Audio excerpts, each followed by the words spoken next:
Assalamualaikum warahmatullahi wabarakatuh.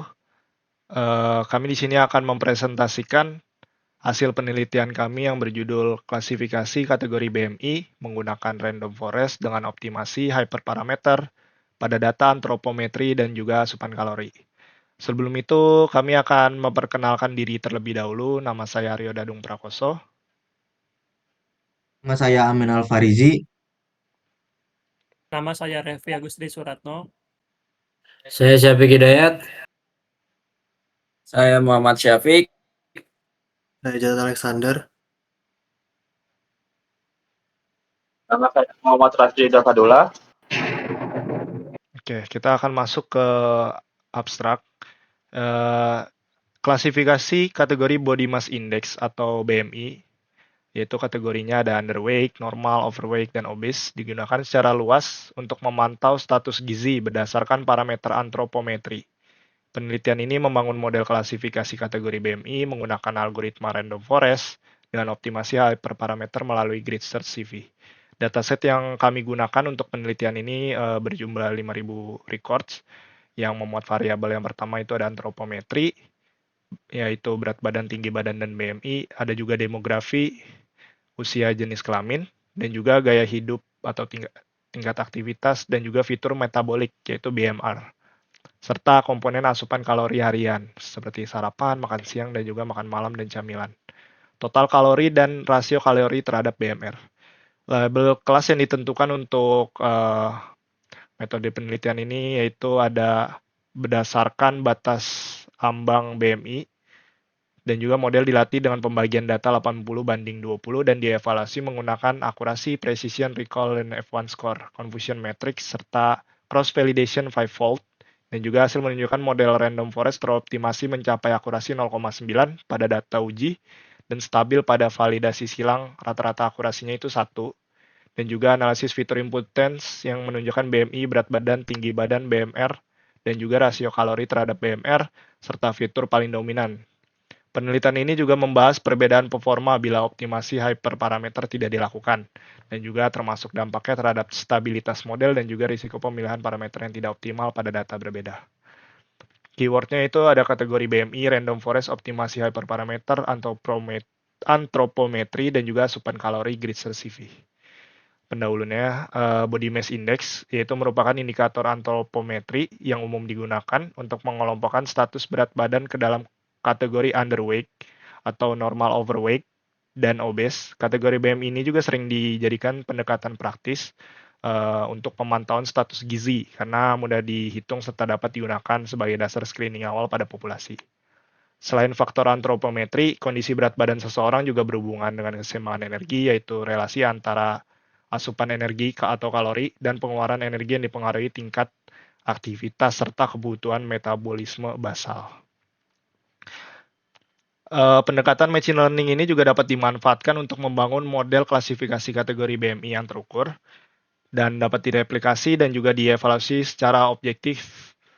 Dan secara objektif juga random forest adalah algoritma ensemble yang menggabungkan banyak pohon keputusan, yaitu sehingga cenderung stabil dan juga mampu menangani data multidimensi dan juga dapat menyediakan informasi interpretasi berupa fitur importance. Namun kinerja random forest juga dipengaruhi oleh hyperparameter, misalnya jumlah pohon, kedalaman pohon, dan juga batas pembentukan node. Pengaturan hyperparameter yang tidak sesuai juga dapat membuat model kurang optimal atau kurang stabil ketika diterapkan pada data lain. Untuk tujuan penelitian ini, yang pertama itu ada membangun model random forest untuk klasifikasi kategori BMI menggunakan data antropometri dan juga asupan kalori. Yang kedua itu ada melakukan optimasi hyperparameter menggunakan grid search CV. Dan juga yang terakhir mengevaluasi performa model serta menginterpretasikan kontribusi fitur. Selain itu juga penelitian ini menambahkan pembahasan khusus mengenai dampak jika optimasi hyperparameter tidak dilakukan untuk menunjukkan nilai praktis optimasi terhadap kualitas model. Oke. Baik, yang kedua itu ada tinjauan pustaka. Tinjauan pustaka membahas teori-teori dan penelitian terdahulu yang relevan sebagai dasar dalam mendukung penelitian ini. Landasan teori tersebut digunakan untuk memahami konsep, variabel, serta metode yang diterapkan dalam penelitian. Selain itu, tinjauan pustaka juga berperan dalam mengidentifikasi keterbatasan penelitian sebelumnya sehingga dapat ditentukan posisi dan kontribusi penelitian yang dilakukan. 2.1 Kategori BMI sebagai indikator status gizi. BMI dihitung dari perbandingan berat badan terhadap kuadrat tinggi badan. Dalam praktik umum, BMI diklasifikasikan menjadi underweight, normal, overweight, dan obese menggunakan ambang batas standar. Meskipun BMI tidak mempresentasikan komposisi lemak tubuh secara detail, indikator ini tetap relevan sebagai pendekatan populasi karena sederhana, konsisten, dan mudah diinterpretasikan. 2.2 Random forest untuk klasifikasi. Random forest membangun sejumlah pohon keputusan dari sampel data yang berbeda, serta memilih subset fitur pada setiap pemisahan node. Mekanisme assemble ini mengurangi overthink yang sering muncul pada satu pohon keputusan, meningkatkan stabilitas prediksi, dan cocok untuk data dengan hubungan nonlinear antar fitur. Output interpretasi berupa feature importance membantu menjelaskan variabel yang dominan dalam prediksi. 2.3 itu ada optimasi hypermeter. Hypermeter adalah parameter yang tidak dipelajari langsung dari data, misalnya jumlah pohon estimators ke dalam pohon max depth. Optimasi hypermeter bertujuan mencari kombinasi terbaik agar performa model meningkat dan lebih stabil. Grid Search CV melakukan pencarian sistematis di ruang kombinasi hypermeter dan mengevaluasi setiap kombinasi menggunakan validasi silang, sehingga pemilihan parameter tidak bergantung pada satu pembagian data tertentu. Yang ketiga ada metode penelitian. Metode penelitian ini dirancang untuk memastikan proses pembangun model prediksi berjalan secara sistematis, dapat direplikasi, serta menghasilkan performa yang optimal. Setiap tahapan mulai dari processing data hingga evaluasi model disusun untuk mendukung tujuan utama penelitian, yaitu memprediksi status kesehatan secara akurat berdasarkan pola konsumsi, kalori, dan tingkat aktivitas fisik. Yang 3.1 ada desain dan variabel penelitian. Dataset yang digunakan berjumlah 5.000 data individual. Variabel yang digunakan meliputi antropometri, yaitu ada weight, berat badan, height, tinggi badan, BMI. Yang kedua ada demografi, ada memakai fitur age dan gender. Ada juga gaya hidup, itu memakai activity level dan metabolic BMR. Asupan kalori, breakfast kalori, lunch kalori, dinner kalori, snack kalori. Yang terakhir itu ada fitur turunan menggunakan total kalori dan kalori BMR ratio. Yang 3.2 itu ada penentuan label kategori BMI. Kategori BMI ditentukan dengan aturan underweight itu BMI kurang dari 18,5, normal itu 18,5 kurang atau sama dengan BMI-nya itu kurang 25, kurang dari 25. Overweight-nya itu 25 atau kurang sama dengan BMI-nya itu kurang dari 30. Obse-nya itu BMI-nya itu lebih atau sama dengan 30. Oke, 3.3 itu ada processing dan rekayasa fitur. Langkah processing meliputi konferensi data menjadi numerik dan penanganan formal variabel, encoding variabel kategori misalnya gender dan aktivitas level. Habis itu ada perhitungan total kalori sebagai jumlah kalori sarapan, makan siang, makan malam, dan cemilan. Ada pembentukan kalori BMI radio untuk menggambarkan relasi asupan energi terhadap kebutuhan energi dasar.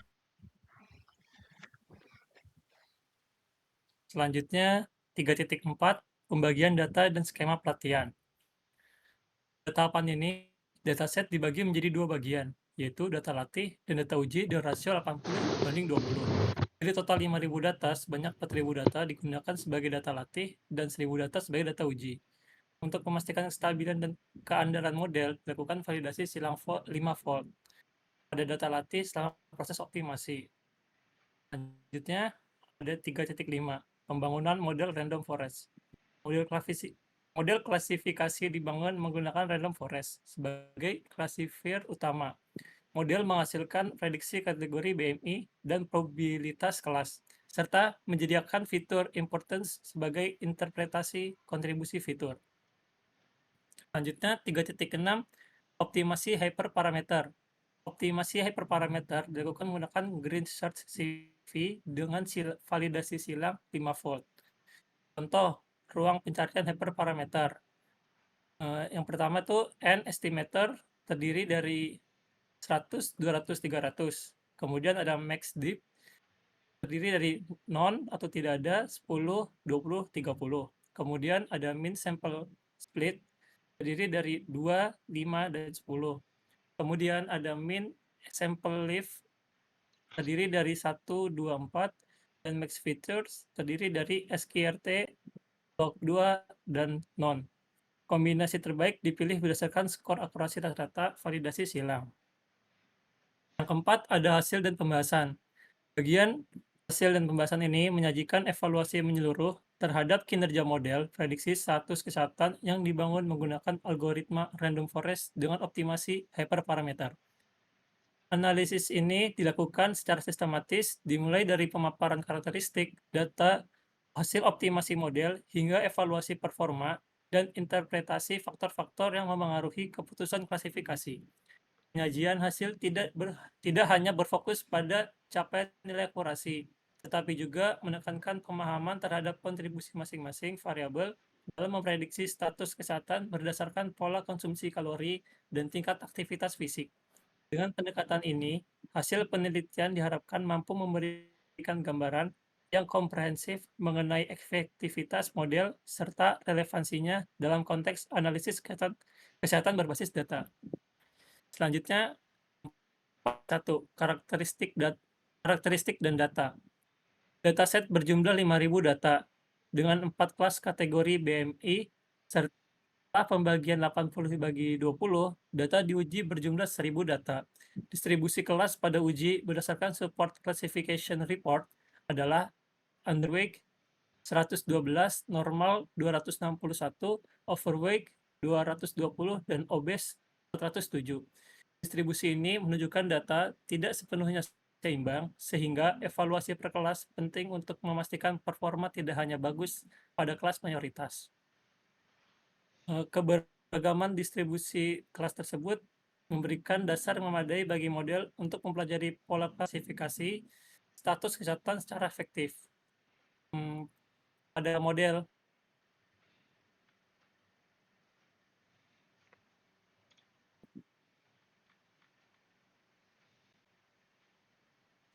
Nah, di sini ada heatmap korelasi antar fitur.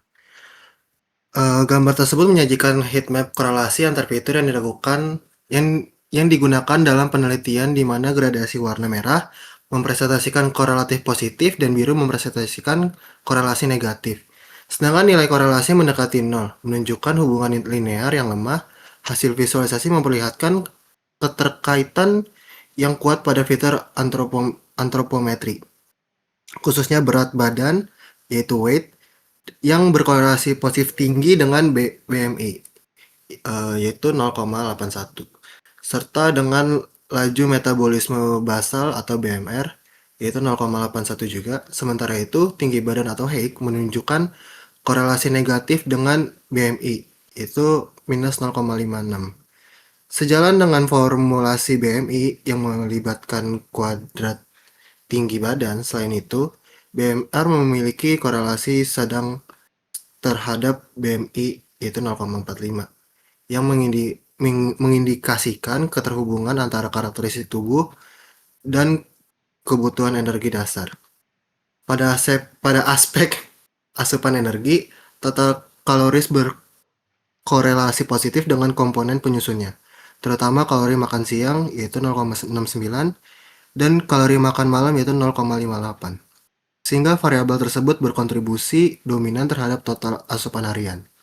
Variabel turunan kaloris BMR ratio memperlihatkan korelasi negatif sangat kuat terhadap BMR minus 0,82 karena didefinisikan sebagai rasio total kaloris, yaitu BMR atau BMR, serta berkorelasi positif terhadap total kaloris 0,54. Secara keseluruhan, pola korelasi ini menegaskan bahwa fitur antropometri dan metabolik membentuk struktur hubungan yang kuat dalam data. Sedangkan variabel seperti aktivitas level, number, dan gender encode menunjukkan korelasi yang relatif rendah terhadap sebagian besar fitur lainnya.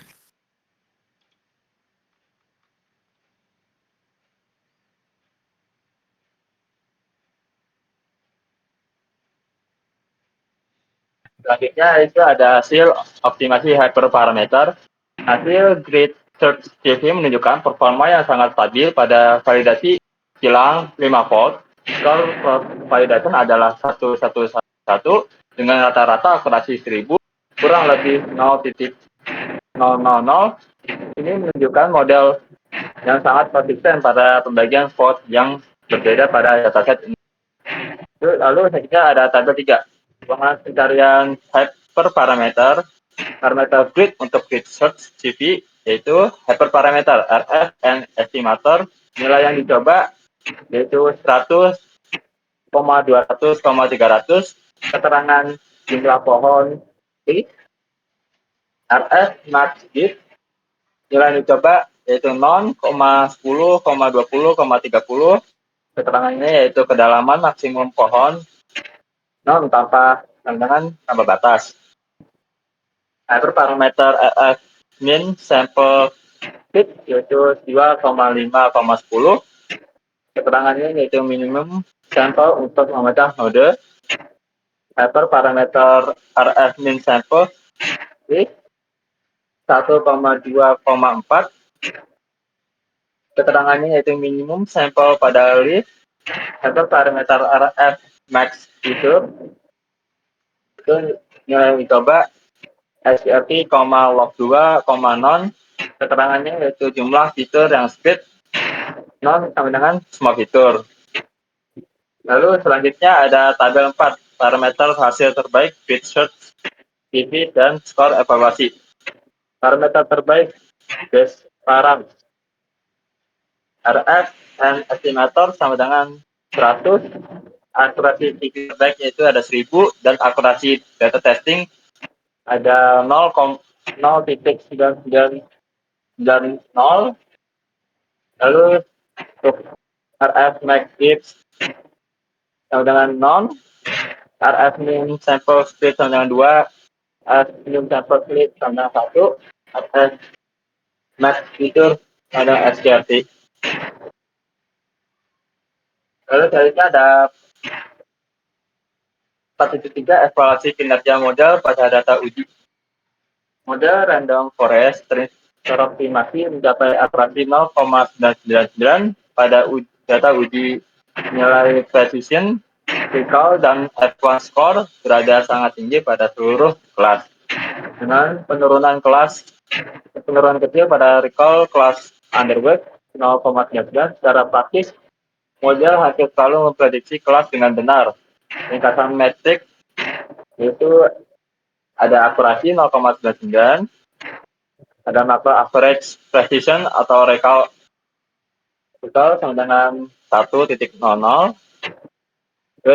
third average precision atau recall yaitu 1,00. Lalu tabel 5, hasil evaluasi model pada pengujian, yaitu ada kelas underweight, precision yaitu 1.00, recall-nya 0.99, F1 score-nya ada 1.00, dan support-nya 112. Normal 1.00, recall-nya 1.00, F1 score-nya 1.00, dan support-nya 261. Kelas overweight, precision-nya 1.00, recall-nya 1.00, F1 score-nya 1.00, dan supportnya itu 220. Kelas obese, precision-nya 1.00, recall-nya 1.00, F1 score-nya 1.00, dan supportnya 407. Untuk kelas akurasi, precision-nya 0, recall-nya 0, F1 score-nya 1.00, dan supportnya 1000. Kelas macro average, precision 1.00, recall-nya 1.00, F1 score-nya 1.00, supportnya 1000, dan kelas weight average, precision 1.00, recall-nya 1.00, F1 score-nya 1.00, dan supportnya 1000. Lalu ada analisis confusion matrix classification report.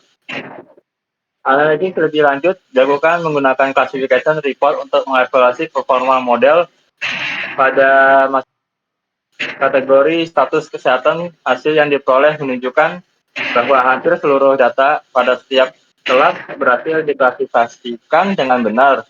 Kesalahan klasifikasi yang terjadi sangat terbatas dan umumnya muncul pada kelas-kelas dengan karakteristik yang berdekatan, seperti antara kategori normal dan overweight. Kondisi ini masih berada dalam batas kesalahan yang wajar yang menunjukkan bahwa model mampu membedakan beberapa perbedaan karakteristik antara kelas dengan tingkat presisi yang sangat tinggi. Lalu di sini ada gambar 3, di sini ada gambar confusion matrix hasil classification random forest.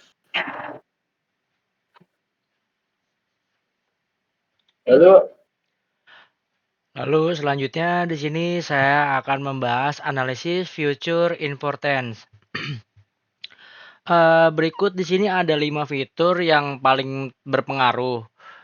Di sini ada peringkatnya, ada fitur, lalu ada nilai importance-nya. Di sini ada BMI itu di 0.5948 dan untuk weight-nya ada di 0.1797. Lalu ada height, ada di nilai importannya ada 0.1162 dan basic metabolic rate-nya ada di 0.0474. Terus selanjutnya ada kalori BMR rasio ada di 0.0253. Lalu di kelima fitur paling dominan adalah posisinya ada di BMI, yaitu dengan nilainya sekian, dan lalu di weight-nya juga sekian, dan height juga, dan BMR dan kalori BMR rasio. Dominasi BMI weight height selaras dengan definisi kalori BMI yang secara matematis ditentukan dari berat dan tinggi. Artinya, model sangat kuat memanfaatkan informasi antropometri. Fitur kalori dan metabolik berperan sebagai pendukung, namun pengaruh lebih kecil dibanding antropometri pada dataset ini.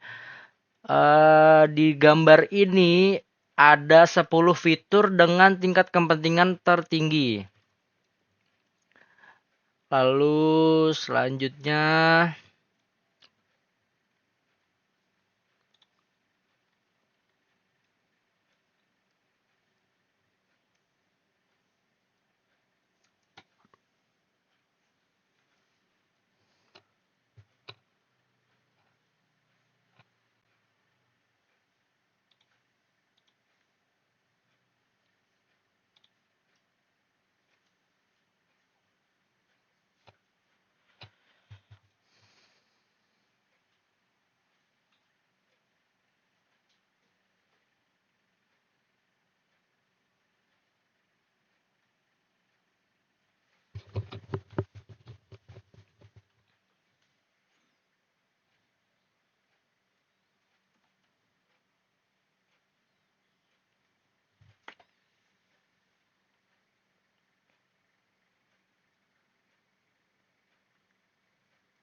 Maaf Saudara Safik, boleh dibuka mic ya?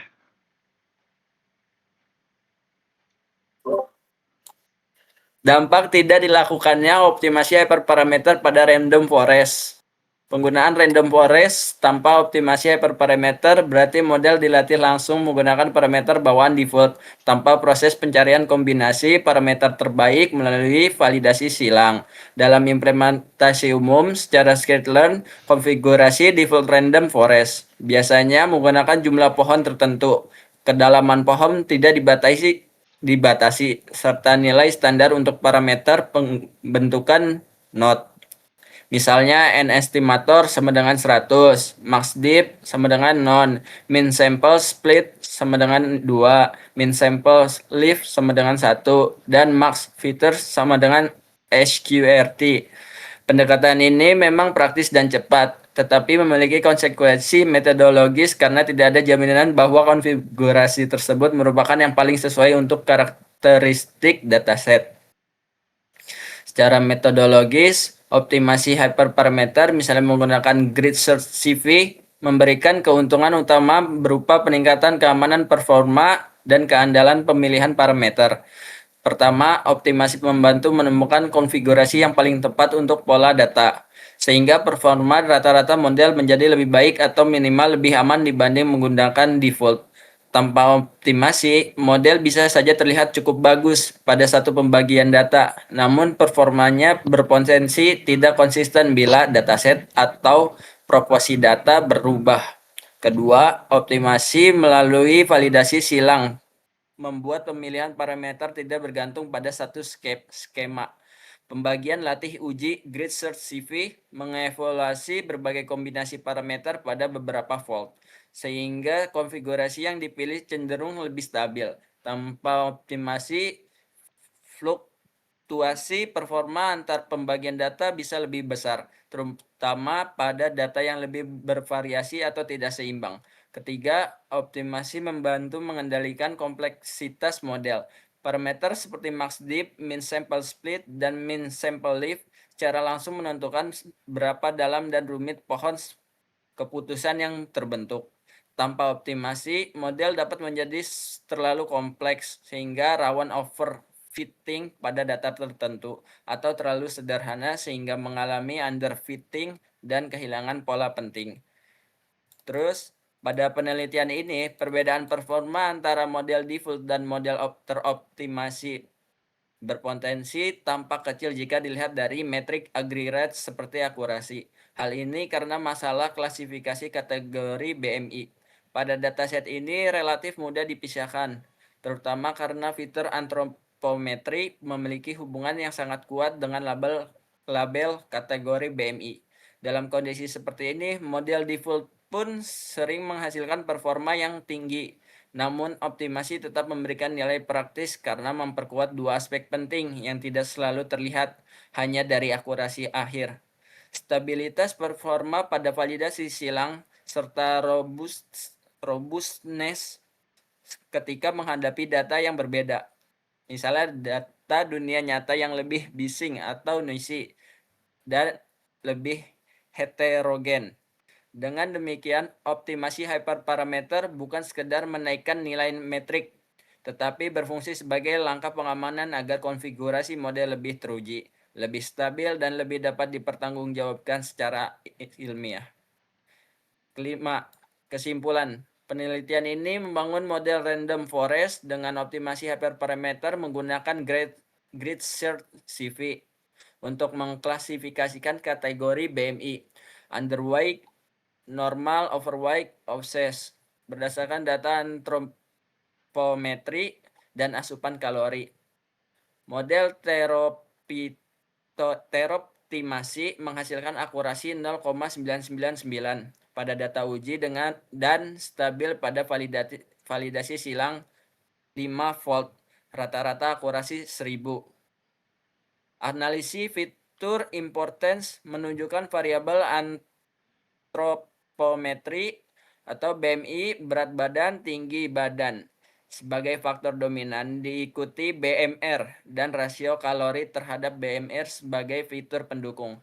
Selain itu, penelitian ini menegaskan pentingnya optimasi hyperparameter. Tanpa optimasi, model dapat menggunakan parameter yang tidak optimal untuk pola data tertentu dan berpotensi kurang stabil saat diterapkan pada data yang berbeda. Pada dataset dengan pemisahan kelas yang kuat, perbedaan metrik agregat bisa terlihat kecil, tetapi optimasi tetap meningkatkan reliabilitas pemilihan parameter dan membuat performa model lebih dapat dipertanggungjawabkan. Contoh tabel prediksi dan probabilitas kelas untuk satu sampel. Ini contohnya yaitu komponen dan nilai. Prediksi kategori BMI normal. Probabilitas normal 0,8200. Probabilitas obses 0,0100. Probabilitas overweight 0,1700. Probabilitas underweight 0,000. Nah, tabel ini menunjukkan contoh hasil prediksi model random forest. di mana model memprediksi kategori BMI yang ini normal dengan probabilitas 82%, yang berarti model cukup yakin terhadap hasil klasifikasi tersebut dibanding kategori lainnya. Mungkin itu saja presentasi dari kelompok kami. Kami juga akan melampirkan project dan juga dataset dan juga artikel kami pada deskripsi video. Sekian, terima kasih.